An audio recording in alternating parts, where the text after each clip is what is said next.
Gabriel, engjëlli pa është Gabriel. Për çfarë njifat Gabrieli? Kush e di? Është ai që sjell fjalën.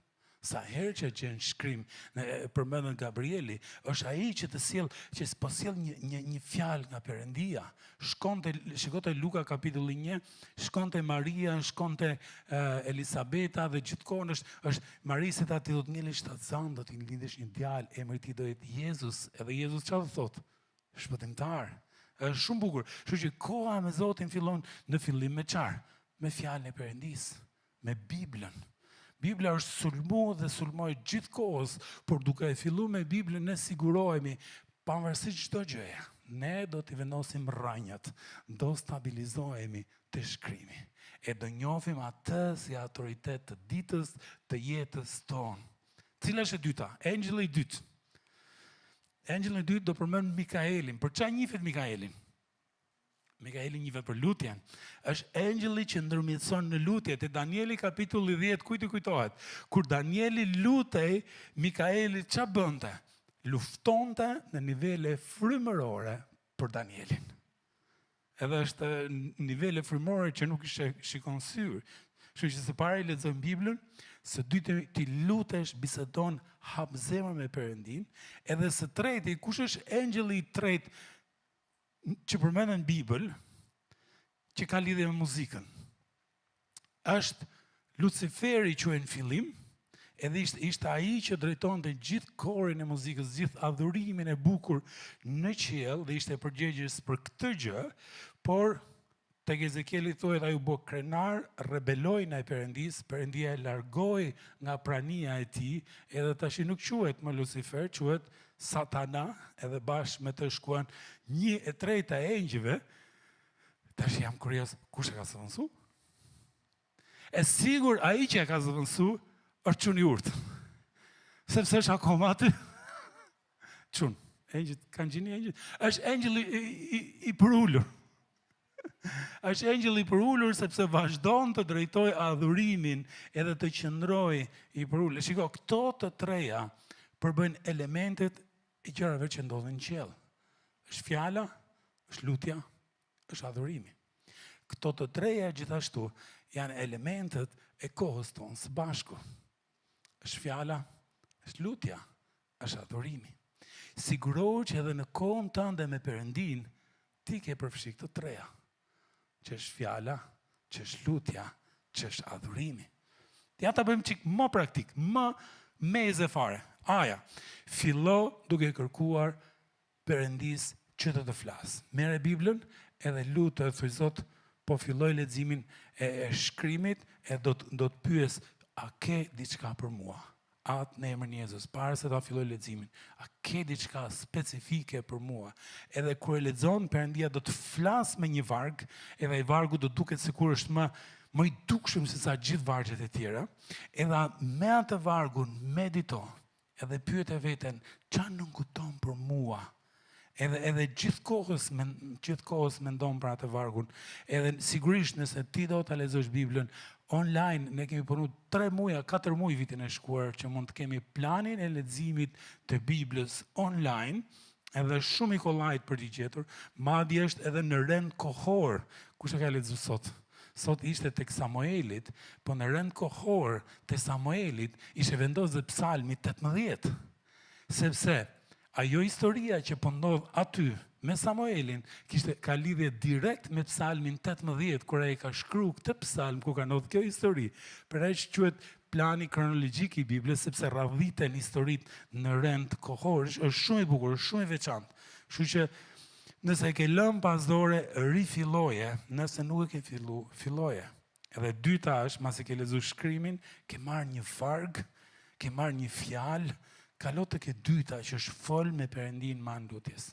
Edhe thuaj ati ç'a ke në zemër, thuaj ati ku ke nevojë për ndihmë. Në fillim Perëndia të flet ty, tani ti flet Perëndisë. Edhe shpjegimi më i kollajt për këtë është, si shpjegohet lutja, bisedë me Perëndin.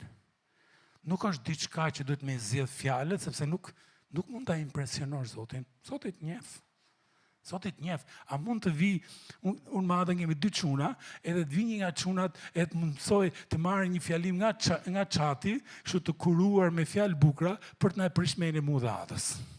A ka qasa? Jo, sepse ne e njofim. I njofim çunat tonë dhe more thuaj Allah troç, qa do? Edhe njëjta gjë në bisedën tonë me Perëndin, ai do fjalë zemra që ne ja themi atit. Edhe shiko, dikush tha, po unë nuk di si lutem. E thash, a di me fol?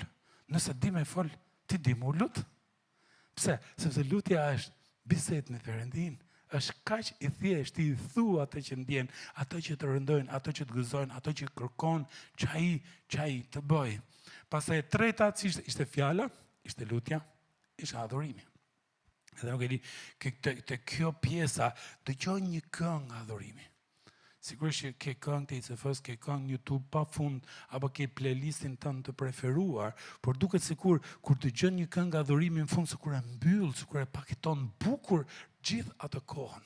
Unë po e shpjegoj me detaje, e duke sikur hysa i gjatë i bjet me, ty do desh gjysore me shpjegu, i bje që ne do të rrim 2 orë. Në fakt nuk është ashtu, po mundojmë të motivoj e të afusish këtë në rutinën tënde të përditshme që në pikë mëngjesit, por nuk duhet të jetë kohë shumë e gjatë. Qa na pengon neve, nëse nuk është kohë shumë e gjatë, nëse është kaq gjë e bukur, qa na pengon? Edhe unë do them të pjesa e fundit, pjesa e 4, bëu gati për këto pengesat e zakonshme. Sepse thash, janë gjëra që gjithë i dim, her pas herë lejmë pas dore. Kemi nevojë për të kujtuar prap, e fillojmë prap. Edhe po gjithë çfarë, në 7 orë, 8 orë, cila do jetë një nga gjërat që do të them dielën? Do të kujtoj prap. Do të kujtoj prap njëjtat gjëra sepse është kaq e nevojshme. Është kaq e nevojshme për dishebullin të rri me mjeshtrin, e të mos heqi dorë nga kjo gjë. Kështu që bëu gati për pengesat e zakonshme që mund të dalin. Ai thotë, po pse unë po kaloj kohë me Zotin, pse duhet dalin pengesa? E di pse duhet dalin pengesa, sepse i ligu e urren këtë gjë. I ligu do bëj me çmos, si që ti mos kalosh kohë me Perëndin. Sepse ai e di se sa i fort, edhe i fuqishëm, edhe i fokusuar je ti nëse kalo kohë me Perëndin. Edhe për shkak se e di këtë gjë, do mundohet të shpërqendroj. Cila është e para?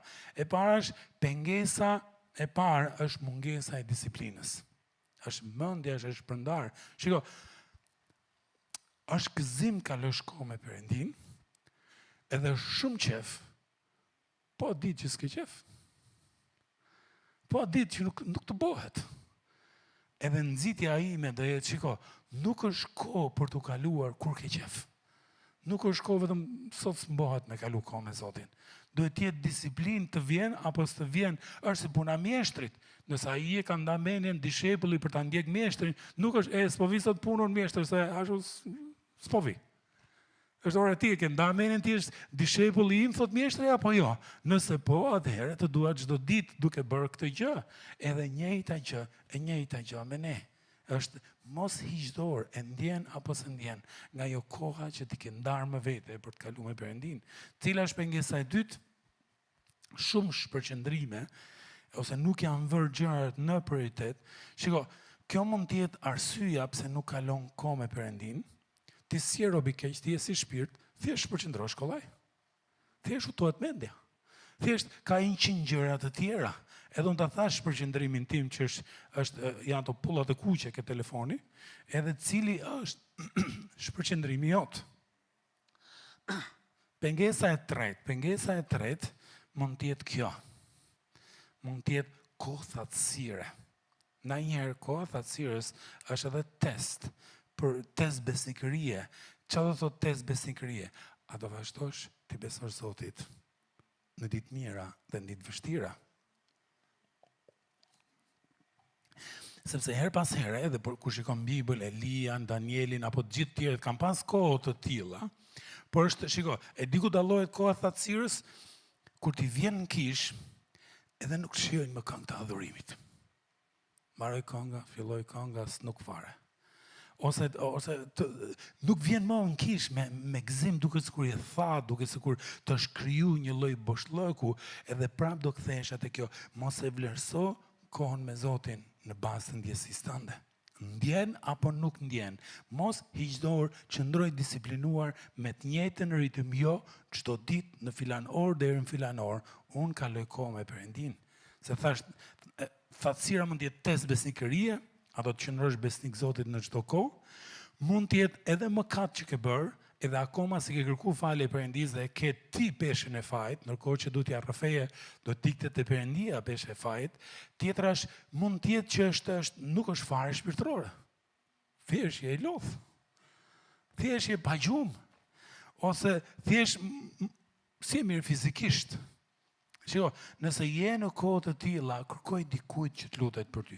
Po kaloj një kohë thatësire, a të lutesh për mua. Po i thoja Rimit para ca kohësh, po kaloj, shiko, nuk është se kam bërë një që të keqe, po se që ndjem bosh. Nuk është edhe menoj, ore, mos nuk kam rrëfy diçka, mos kam bërë një gabim, mos kam ofendu, edhe po mendoja, nuk isha asgjë gjë. Edhe tha, shiko, nuk mendoj që kam bërë diçka që mund të ketë më lëndu dike apo Perëndim, por ndjem bosh. A të lutesh për mu. Edhe bëj të njëjtën gjë nëse ndihesh në këtë pikë. Edhe pjesa e fundit e katërta, pengesa e fundit, jo pjesa e fundit, pengesa e fundit është heq dorë kollaj.